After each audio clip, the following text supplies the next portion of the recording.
कांग्रेस की विपक्षी नीतियों के विरोध में गुरुवार को पूरे प्रदेश में भाजपा सरकार द्वारा सभी लोकसभा मुख्यालयों में एक दिवसीय धरना प्रदर्शन व उपवास का कार्यक्रम रखा गया। बिलासपुर आयोजित कार्यक्रम में सांसद व क्षेत्रीय विधायक शामिल हुए।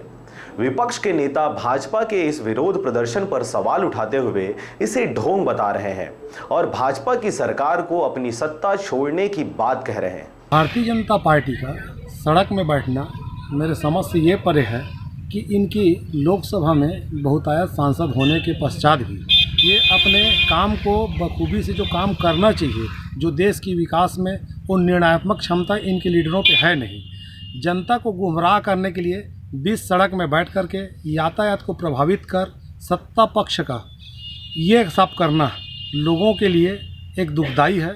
सत्ता पक्ष अभी तक ऐसा इतिहास में नहीं आया है कि अपनी ही बात को ना मानवा पाना और जनता के बीच में बैठ करके हमारी बात नहीं मान रहे करके ये तो समझ में नहीं आता, बल्कि एक नौटंकी साबित होता है इससे कि ये लोगों को गुमराह कर रहे हैं और कार्य करने के बजाय सड़क में आके जनता को यही बताना चाहते हैं कि हम आपके शुभचिंतक हैं, बल्कि करनी और कथनी में इनके बहुत कुछ अंतर है। भाजपा सरकार डरी सहमी हुई है। पूर्ण रूप से ये देखा जाए कि भाजपा खुद सत्ता में बैठने के बाद विपक्ष का काम कर रहे हैं, वो कांग्रेस पार्टी के लिए अच्छा है।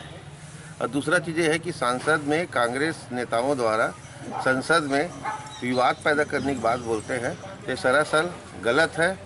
और हम तो बोलते हैं कि 300 सांसद होने के बाद आप जब अपना पक्ष नहीं रख सकते तो अपना गद्दी छोड़ दो। एक तो भाजपा जो कर रही है कांग्रेस का सीधा सीधा नकल करते हुए आ रही है। अभी जो हम लोग अपना पद यात्रा कार्यक्रम किए उसको देखकर अगर भाजपा विकास की है तो घर घर जाकर अपना विकास का डंका क्यों बजा रही है, ये जनता को दिख रहा है और आगे चल के कांग्रेस सरकार बनना तय है।